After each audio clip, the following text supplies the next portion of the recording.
እምባ ምግብ ሆነ ውሎና ዳሩ አሉት ብዙ ነገር ሰፈሩ መንደሩ ምኞቱ ነበረ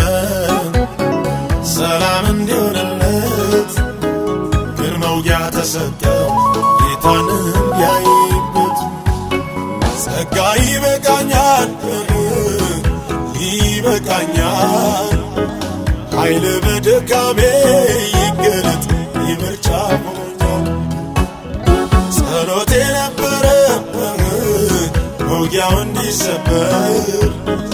አንተ ካደረግከው እኔማ አላማርም